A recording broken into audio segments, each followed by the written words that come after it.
Hello बच्चा party, और कैसे हैं सब? बढ़िया बेटा। आज हम बात करेंगे केमिकल काइनेटिक्स चैप्टर का new topic, that is zero order reaction. तो हमने प्रीवियस वीडियो में रेट लॉ पढ़ चुका था, अब हम उससे आगे बढ़ रहे हैं नेक्स्ट वीडियो की ओर, जिसमें आज हम बात करेंगे जीरो ऑर्डर रिएक्शन, इसका हाफ लाइफ, ठीक है, और रिलेशन इसका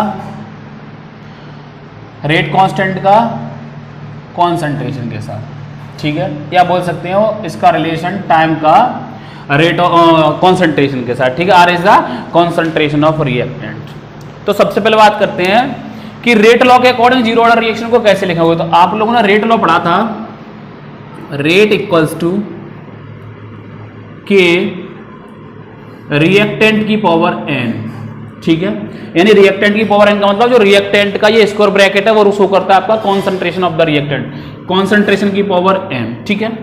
ऑर्डर कितना है? जीरो। तो यहां से एन इक्वल्स टू कितना हो जाएगा बेटा आपका? जीरो। तो जो रेट होगा, अगर हम इसको डिफरेंशियल फॉर्म में लिखा तो लिख सकते हैं माइनस का D R over D T equals to K R की पावर जीरो, मीन्स माइनस का D R over D T equals to K into one, means D R over D T equals to K. तो ये आपका differential rate equation हो गया zero order reaction के लिए। यहां से एक चीज समझ में आती है, अगर हम डेफिनेशन की बात करें तो डेफिनेशन जितनी भी बनाएंगे हम किससे बना लेंगे? आपके रेट लॉ से ही।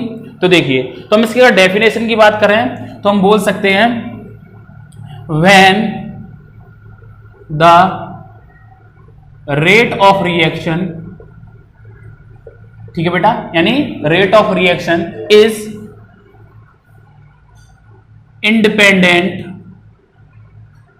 ऑन किस पर? कॉन्सेंट्रेशन। इनिशियल कॉन्सेंट्रेशन कितना हो गया आपका? यूनिट, यानी पावर जीरो मींस वन आ गया, डिपेंड ही नहीं कर रहा। Is independent on initial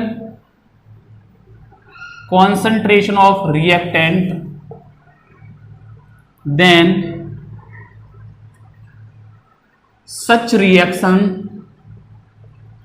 are called zero order reaction, zero order reaction. तो इस प्रकार की जितनी भी रिएक्शन होगी उसे हम क्या कहेंगे बेटा? Zero order reaction. यानी जिन रिएक्शन में रेट ऑफ रिएक्शन इंडिपेंडेंट हो जाएगा, आपका रेट ऑफ रिएक्शन जो होगा आपका वो इंडिपेंडेंट हो जाएगा initial concentration of the reactant. तो उस टाइप की जितनी भी रेट ऑफ रिएक्शन होंगी या रिएक्शंस होंगी, उन रिएक्शंस को हम क्या बोलेंगे? Zero order reaction. दूसरा, अगर आप स्टेटमेंट की बात करें तो हम बोल सकते हैं rate of reaction is proportional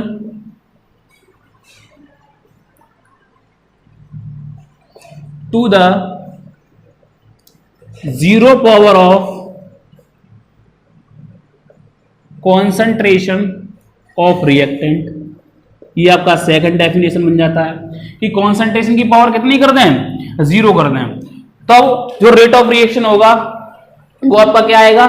इस प्रकार से आएगा बेटा। तो हम कह सकते हैं कि वो रेट ऑफ रिएक्शन जो किसी भी रिएक्टेंट की कॉन्सेंट्रेशन की पावर जीरो के प्रोपोर्शनल होता है, उसके लिए हम क्या बोल सकते हैं? उसको जीरो ऑर्डर रिएक्शन, ठीक है। यहां तक बात समझ में आती है डेफिनेशन से कि जीरो ऑर्डर रिएक्शन क्या होती है। अब बात करते हैं जीरो ऑर्डर रिएक्शन के लिए रेट कांस्टेंट का एक्सप्रेशन क्या आता है, उसकी हाफ लाइफ क्या होती है, और रिलेशन बिटवीन टाइम टी पर कॉन्सेंट्रेशन के साथ क्या रिलेशन रहता है, ठीक है। वो ग्राफ पढ़ना है क्योंकि उस ग्राफ से आपका क्वेश्चन बनता है, ठीक है। तो आपको परेशान होना नहीं है।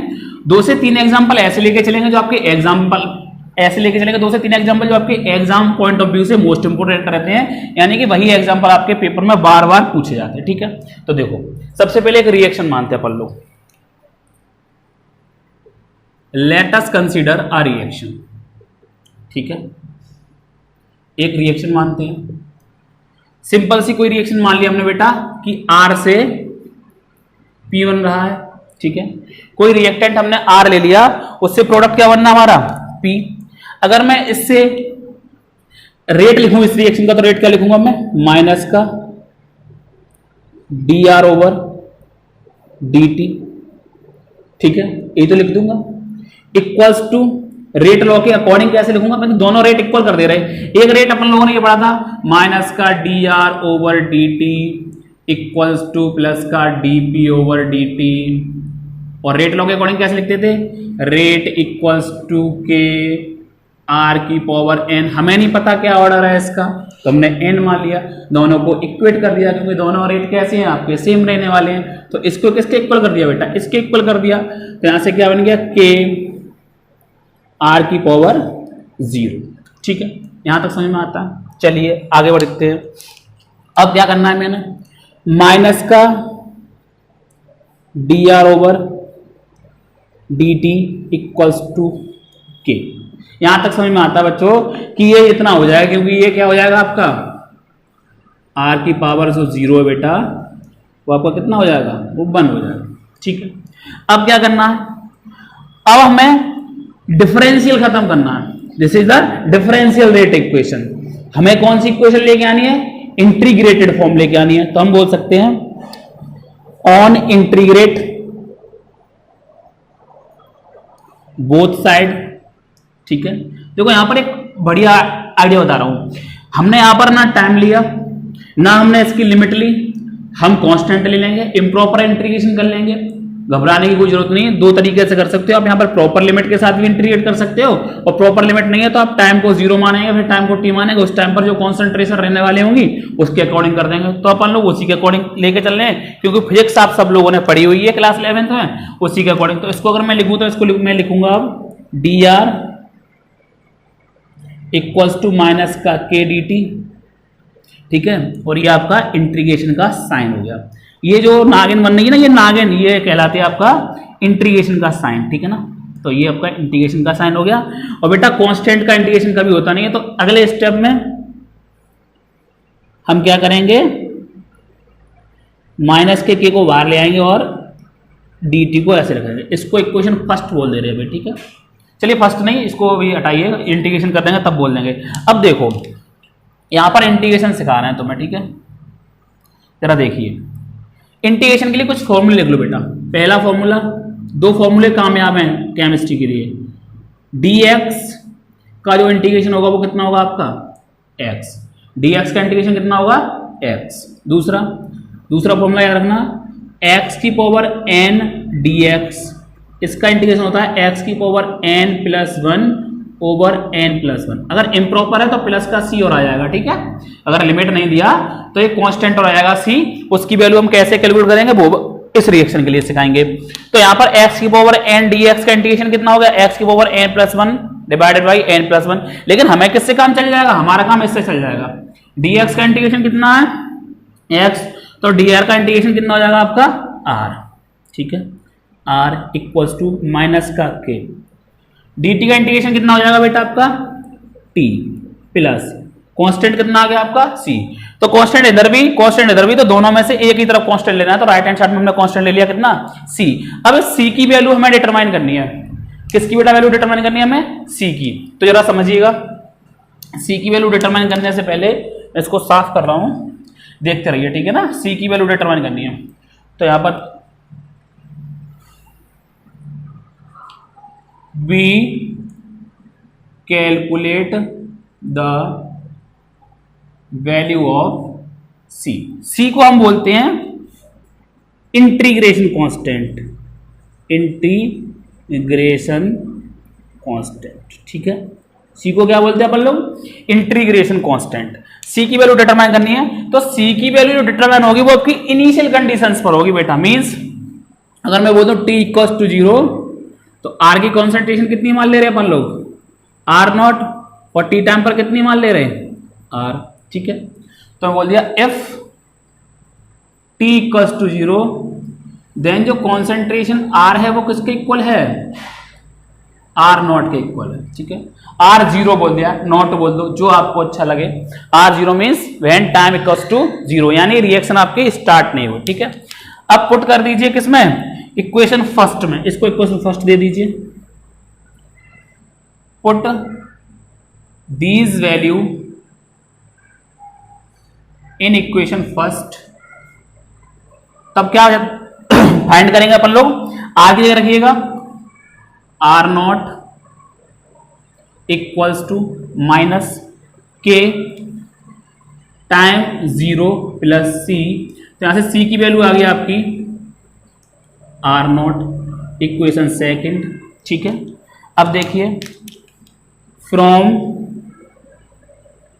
First and second, first and second से हमने क्या फाइंड कर लिया, R इक्वल्स टू माइनस का के टी प्लस सी की जगह कितना रख दिया आर नॉट, ठीक है बेटा। के टी को इधर लेके आ जाओ,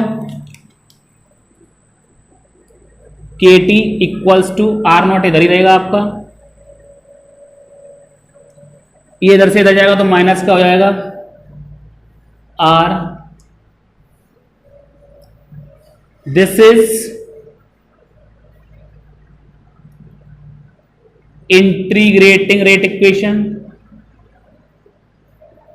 अगर यहां से रेट कांस्टेंट की वैल्यू फाइंड करा तो कैसे फाइंड करोगे आप लोग, k equals to R naught minus का आर ओवर टी। तो यहां से ये k की वैल्यू फाइंड कर ली अपन लोगों ने। यहां से आप ढेर सारे न्यूमेरिकल भी कर सकते हैं, ठीक है ना, इस k की वैल्यू से। तो बेटा ये जो फॉर्मूला है ये आपका रेट कांस्टेंट का फॉर्मूला है जीरो ऑर्डर रिएक्शन के लिए। जो भी रिएक्शन इस फॉर्मूले को फॉलो करेंगे, this is the expression for rate constant of zero order reaction, इस फॉर्मूले को फॉलो करेंगे वो किसको जाएंगे, आपकी सारी रिएक्शन जीरो ऑर्डर रिएक्शन पर जाएंगे, ठीक है ना। अब हम बात करें अगर ग्राफ की, किसकी बात करें बेटा, ग्राफ की। तो यहां से ग्राफ पहले डिटरमाइन करते हैं, उसके बाद हाफ लाइफ निकालेंगे। तो अगर मैं इसके अकॉर्डिंग ग्राफ लेके जाऊं तो जरा इसके ग्राफ को कंपेयर करेंगे अपन लोग इक्वेशन ऑफ लाइन से। अब मैं इसको साफ कर रहा हूं, ठीक है बेटा, जरा समझिएगा अच्छे से, स्क्रीनशॉट ले लिया करो बीच बीच में ना, मुझे याद नहीं रहता बोलने का, आप लोग ले लिया करिए। देखिए जरा इस वाली इक्वेशन को अपन लोग कंपेयर करेंगे किससे, इसको इक्वेशन ऑफ लाइन से, ठीक है। तो इक्वेशन ऑफ लाइन सब जानते हो, इक्वेशन ऑफ लाइन जो होती है, जो नहीं जानते बायो वाले वो समझें, 10th क्लास में वैसे तो होता है m x plus c, c is the intercept, ये वाई एक्स, और ये एम जो होता है वो आपका स्लोप होता है, क्या होता है, स्लोप। तो अगर मैं इसको कंपेयर करूं इस फॉर्मूले को तो मैं बोल सकता हूं आर इक्वल्स टू माइनस का के टी प्लस सी की जगह क्या है आपका आर नॉट। तो इस ग्राफ के लिए स्लोप होगा वो होगा आपका माइनस का के, और जो इंटरसेप्ट होगा आपका वो होगा आपका आर नॉट, ठीक है। तो ग्राफ ड्रॉ कर दीजिए, कोई दिक्कत नहीं है, ग्राफ इंपॉर्टेंट है, कभी कभी सीधे सीधे ग्राफ दे देता, पूछता है कि कौन सा ऑर्डर का रिएक्शन है। इधर हमने क्या ले लिया बेटा, टाइम ले लिया, इधर हमने क्या ले लिया, कॉन्सेंट्रेशन आर ले लिया। अब जरा समझने की कोशिश कीजिएगा, सी इंटरसेप्ट है, ठीक है, स्लोप ग्राफ का नेगेटिव है। अगर पॉजिटिव स्लोप होता तो नीचे से जाता है ग्राफ, अगर पॉजिटिव स्लोप होता, अगर मैं आपको समझाने की कोशिश करूं, अगर मैं ये बोलता कि यही रिएक्शन ये होती R इक्वल्स टू के टी प्लस आर नॉट, अगर मैं ये बात करता तो आर नॉट को हम यहाँ कहीं मान लेते, हमें नहीं पता कोई वैल्यू आर नॉट रही होगी, और ये ग्राफ कैसा जाता आपका ऐसा, क्योंकि इसका जो स्लोप है वो कैसा है, पॉजिटिव है। बट यहाँ पर स्लोप कैसा है, इस रिएक्शन के लिए नेगेटिव है, तो ग्राफ उल्टा आएगा। तो इसको इक्वल्स टू एम भी बोल सकते हो, इक्वल्स टू एन थीटा ही बोल सकते हैं आप स्लोप को। तो इसका जो स्लोप आएगा बेटा वो हमने मान लिया इस पॉइंट पर कहीं हमारी कंसंट्रेशन आर नॉट है, that is intercept R naught है। यहां से ये ग्राफ चलेगा और ये ग्राफ आपका ऐसे आएगा, स्लोप क्या है आपका माइनस का के, ठीक है, intercept equals to R naught, okay.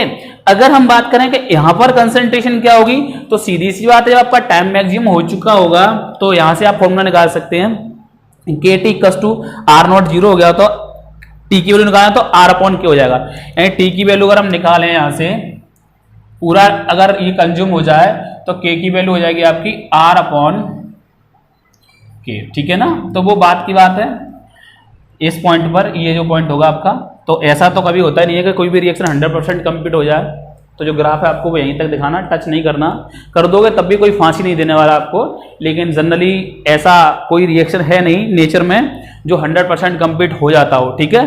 तो ये ग्राफ हो गया आपका, इंपॉर्टेंट ग्राफ है, ध्यान रखना, इस ग्राफ से भी कभी कभी क्वेश्चन पूछ लिया जाता है। ये आपका इंटीग्रेटेड रेट इक्वेशन आ गया। रेट कांस्टेंट निकाल लिया हमने। अब हम बात करते हैं इसकी हाफ लाइफ की बेटा। किसकी बात करते हैं? Half life of zero order reaction, ठीक है ना। तो हाफ लाइफ क्या होती है उसको समझेंगे, फिर इसका डेरिवेशन करेंगे ना। तो इस फॉर्मूले की हमें नीड रहेगी, तो इस फॉर्मूले को हम लिखे रख रहे हैं, बाकी सबको साफ कर देगा, ठीक है बेटा। चलिए half life of zero order reaction समझने की कोशिश कीजिए क्या होता है, बाकी जीरो ऑर्डर रिएक्शन समझ के उसके बाद अभी एग्जाम्पल की बात करेंगे, ठीक है। चलिए ना, हाफ लाइफ देखो, हाफ लाइफ क्या होती है। मान लीजिए मेरे पास कोई सबस्टेंस है, कोई सबस्टेंस मेरे पास मान लीजिए एक्स है, ठीक है। वो अपने टी हाफ, यानी कि टी हाफ को रिप्रेजेंट ऐसे करेंगे, हाफ लाइफ को टी के सफिक्स में हाफ लगाओगे आप। किसी की कंसंट्रेशन एक्स है और इतने वक्त के बाद कितनी रह जाए, अपनी इनिशियल की कितनी रह जाए बेटा, आधा रह जाए, यानी reduce to half of its initial concentration. कोई भी सबस्टेंस अपनी एक्चुअल कॉन्सेंट्रेशन का जितने वक्त में आधा रह जाता है उसे हम क्या कहते हैं, हाफ लाइफ। और हाफ लाइफ यहाँ तो अपन लोग रिएक्शन में पढ़ेंगे, लेकिन फिजिक्स में जो यूनिट 8 थे आपकी एटम्स एंड न्यूक्लियस, वहां फर्स्ट ऑर्डर की हाफ लाइफ डिटेल में पढ़ोगे। तो फर्स्ट ऑर्डर में चूंकि जनरली आपके जितने भी रेडियो एक्टिव डिके होते हैं वो सब आपके फर्स्ट ऑर्डर में कंसीडर करे जाते हैं, तो वहां पर आप हाफ लाइफ को डिटेल में निकालोगे। लेकिन चूंकि यहाँ पर हाफ लाइफ दिया गया है तो हमें यहाँ पर भी पढ़ना है, और यहाँ पर तो हमें न्यूमेरिकल भी करना है, क्योंकि वहां से ढेर सारे न्यूमेरिकल बनते हैं। तो सबसे पहले बात करते हैं हाफ लाइफ की डेफिनेशन की। तो हाफ लाइफ की डेफिनेशन क्या बनती है बेटा, वो टाइम जिसमें कोई भी रिएक्टेंट अपनी इनिशियल कंसेंट्रेशन का आधा रह जाता है, उसे हम क्या बोलते हैं, half life of the reaction. तो बात समझ में आ गई होगी, हाफ लाइफ क्या होती है, जिसमें कोई भी रिएक्टेंट हाफ रह जाता है, ठीक है। That time in which the concentration of reactant reduce to half from its initial concentration. चलो मैं लिख दे रहा हूं, half life of zero order reaction. समझिए जरा क्या होता है भाई, ठीक है। The time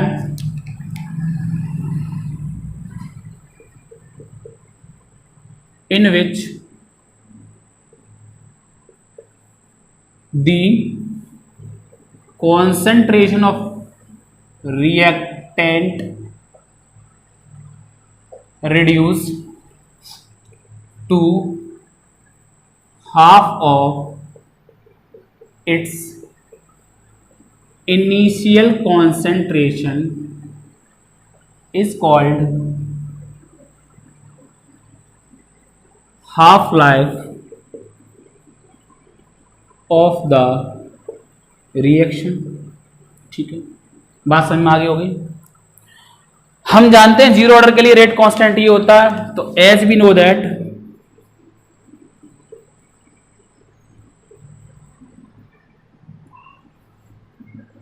rate constant for zero order reaction कितना होता है आपका, K equals to R naught minus का आर ओवर टी। अब अगर मैं बोलूं कि कोई भी रिएक्शन है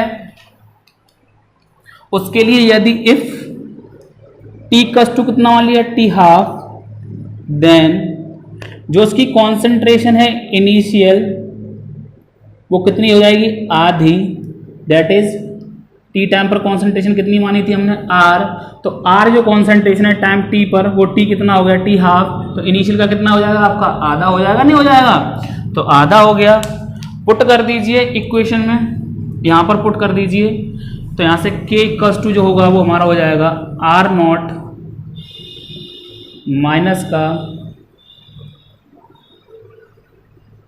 are naught upon 2 divided by T half.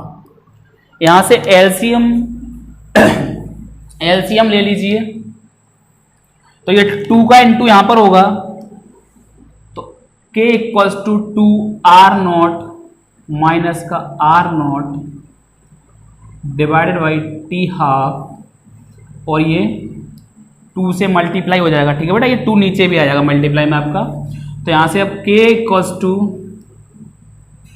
Are naught divided by 2 t half, t half को इधर ले आइए, t half equals to R naught divided by 2k बात क्लियर हो गई होगी। तो हाफ लाइफ निकल आया जीरो ऑर्डर रिएक्शन का। ये एक्सप्रेशन बहुत कुछ चिल्ला रहा है यहां से, ये एक्सप्रेशन यहां से बहुत कुछ बोल रहा है। क्या बोल रहा है कि half life of zero order reaction is directly proportional to the initial concentration of the reactant. यानी कि जो हाफ लाइफ है जीरो ऑर्डर रिएक्शन की, वो रिएक्टेंट की इनिशियल कॉन्सेंट्रेशन पर डिपेंड कर रही है। तो दो बातें निकल के आई सामने। पहली बात जो वो क्या है, the half life of zero order reaction is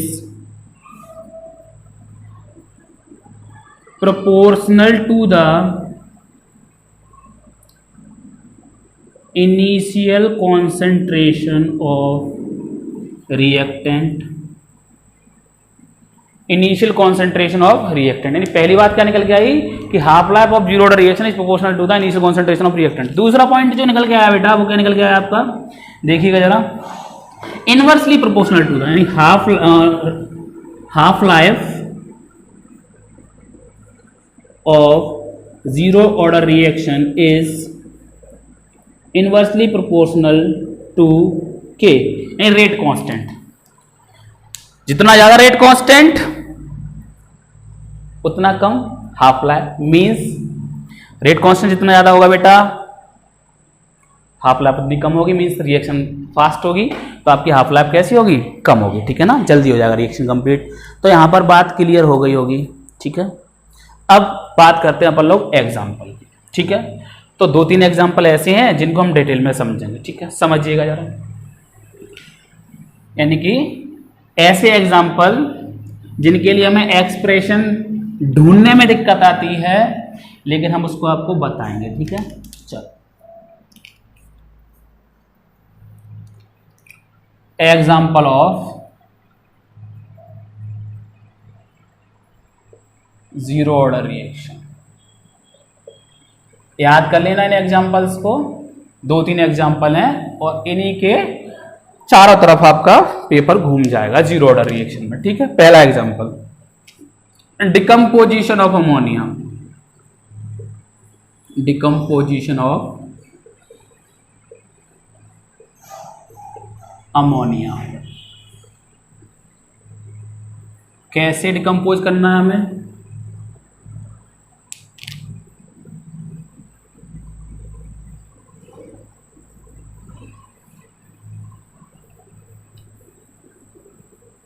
देखिए। अमोनिया NH3 होता है, सब जानते हैं। बैलेंस में ही लिख रहा हूं मैं। डिकम्पोज कर दिया बेटा। कंडीशन 1130 केल्विन टेम्परेचर है और प्लेटिनम आपका कैटालिस्ट है। और इस रिएक्शन का जो रेट होता है वो रेट होता है कि NH3 की पावर 0। एक्सेप्शन ही बताएंगे, यहां पर एक एक्सेप्शन भी है। तो इस रिएक्शन का रेट ये है, लेकिन अगर एक्चुअल देखा जाए लॉ ऑफ मास एक्शन के अकॉर्डिंग, तो इस रिएक्शन का जो रेट है वो क्या रहने वाला था आपका, रेट इक्वल्स टू के NH3 की पावर 2। बट ये गलत है। एक्सपेरिमेंटली क्या सही है आपका, ये सही है। थ्योरेटिकली ये सही है, जब तक हम नहीं जानते, बैलेंस कर लिया, पावर लगा दी, स्टोकोमेट्रिक कोफिशिएंट को कॉन्सेंट्रेशन के ऊपर चढ़ा दिया, बात खत्म हो गई, लॉ ऑफ मास एक्शन गुलवर्ड आगे कर दिया और हमने कह दिया रेट हो गया। बट ये रेट गलत है। एक्सपेरिमेंटली रेट क्या निकल के आया, ये क्यों निकल के आया वो जी समझिए जरा, क्यों निकल के आया वो भी समझिएगा। ठीक है, इस रिएक्शन में दो बातें हैं। पहले प्रेशर हाई रखना है, कंडीशन फर्स्ट, प्रेशर हाई। बाकी दोनों कंडीशन ये रहने वाली हैं, प्लेटिनम कैटालिस्ट ही है। जब प्रेशर हाई करेंगे हम रिएक्शन का, तो मान लीजिए ये कोई प्लेटिनम कैटालिस्ट की सरफेस पर अमोनिया के मॉलिक्यूल आके सेटल डाउन हो गए, ये ऐसे चारों तरफ क्या आ गए आपके इस प्लेटिनम कैटालिस्ट पर NH3 मॉलिक्यूल आ गए बेटा। प्रेशर हाई है, ठीक है, NH3 के मॉलिक्यूल आ गए, रिएक्शन स्टार्ट हो गई। अमोनिया के मॉलिक्यूल्स ने पूरा प्लेटिनम कैटालिस्ट को घेर रखा है। अब क्या होगा कि जो और मॉलिक्यूल्स होंगे इस रिएक्शन में, जो अमोनिया के और मॉलिक्यूल्स होंगे वो यहाँ पर आके कोलिजन करके ब्रेक डाउन नहीं कर पाएंगे। मींस क्या हुआ, जब अमोनिया ने पूरा का पूरा प्लेटिनम कैटलिस्ट का सरफेस घेर लिया तो जो बचे हुए मॉलिक्यूल्स थे वो नहीं आ पा रहे इस पर सेटल डाउन होने के लिए। इसका मतलब क्या हुआ कि जो रेट था इस रिएक्शन का वो इंडिपेंडेंट हो गया किस पर, कॉन्सेंट्रेशन ऑफ अमोनिया। और जैसे ही इंडिपेंडेंट हुआ कॉन्सेंट्रेशन ऑफ अमोनिया पर, मींस अमोनिया की कॉन्सेंट्रेशन की पावर कितना हो गया आपका, 0। और जो आपका रेट था वो इंडिपेंडेंट हो गया किस पर, NH3 की कॉन्सेंट्रेशन पर। इसलिए ये रिएक्शन जीरो ऑर्डर रिएक्शन को फॉलो करती है। बात समझ में आ गई होगी। अब दूसरी कंडीशन समझ लीजिए। दूसरी कंडीशन में कैसा, प्रेशर लो। प्रेशर क्या कर दिया, लो।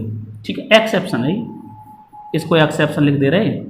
एक्सेप्शन नहीं है, एक्चुअल में नजर आता है, लेकिन फिर भी एक्सेप्ट इसलिए बोल दिया जिससे आप लोगों को दिमाग में रखें। अब प्रेशर कम कर दिया, अब क्या होगा, जो मॉलिक्यूल्स पार्टिसिपेट कर रहे हैं वो मॉलिक्यूल्स हटेंगे, रिएक्ट करेंगे हट जाएंगे, रिएक्ट करेंगे हट जाएंगे।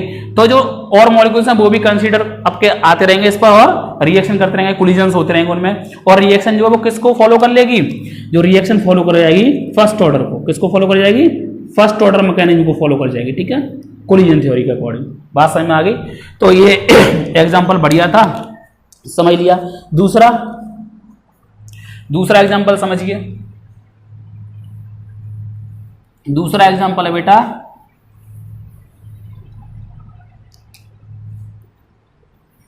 डिकम्पोजिशन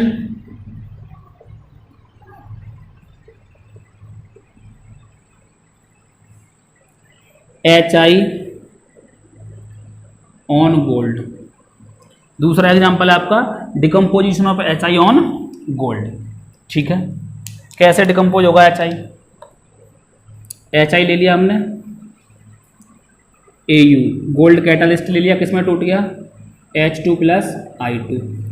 तो ये रिएक्शन भी आपकी किस रेट को फॉलो करेगी, जीरो ऑर्डर को। बिल्कुल सेम एक्सप्लेनेशन आपको यहां पे भी रखना है। तीसरा एग्जांपल जनरल है, H2 gas + Cl2 gas in the presence of sunlight. Previous video में बात करी थी, गिव्स दैट ट्वाइस HCl। ये जो रिएक्शन है, ये रिएक्शन भी जीरो ऑर्डर को ही फॉलो करती है, यानी कि इंडिपेंडेंट रहता है रेट आपका किस पर, कंसंट्रेशन ऑफ H2 और Cl2। और इसके लिए हम लिखा रेट एक्सप्रेशन, इस रिएक्शन के लिए तो हम लिख सकते हैं रेट इक्वल्स टू के H2 की पावर भी 0 और Cl2 की पावर भी 0। ठीक है, तो ये 3 एग्जाम्पल थे आपके। अल्ट्रावायलेट रेडिएशन यही इफेक्टेड होती है, इंटेंसिटी ऑफ लाइट इंक्रीज करेंगे तो रेट ऑफ रिएक्शन बढ़ जाएगा। पीछे फैक्टर पढ़ चुके हैं अपन लोग, तो उस पर डिटेल में ज़्यादा बात नहीं करेंगे, जो चीज़ पढ़ चुके। तो ये 3 एग्जाम्पल थे आपके, इंपॉर्टेंट एग्जाम्पल हैं। तो इन तीनों एग्जाम्पल को आप सटीक से समझने की कोशिश कीजिएगा, एग्जाम के लिए प्रिपेयर करिएगा। बढ़िया एग्जाम्पल हैं आपके। अल्ट्रावायलेट लाइट किसको इन्फ्लुएंस करेगी इस वाले रिएक्शन में, लास्ट वाले एग्जाम्पल को नेक्स्ट वीडियो में अपन लोग बात करेंगे फर्स्ट ऑर्डर रिएक्शन की। ठीक है, उसके बाद सेकंड ऑर्डर रिएक्शन और pseudo order reaction, pseudo first order reaction क्या होती है उसकी बात कर लेंगे। और फाइनली अपन लोग बात करेंगे मॉलिक्युलरिटी और ऑर्डर ऑफ रिएक्शन में। मॉलिक्युलरिटी टॉपिक मैंने पहले क्यों नहीं पढ़ाया, क्योंकि आप फिर कंफ्यूज ज़्यादा होते। चूंकि अब आप ऑर्डर ऑफ रिएक्शन अच्छे से समझ चुके हैं, अब बात करेंगे मॉलिक्युलरिटी की, तो आपको समझने में दिक्कत नहीं होगी, क्योंकि मॉलिक्युलरिटी जो है वो थ्योरेटिकल कॉन्सेप्ट है, ऑर्डर ऑफ रिएक्शन आपका एक्सपेरिमेंटली डिटरमाइन कॉन्सेप्ट है। तो मस्त रहिए, पढ़ते रहिए। Goodbye, take care.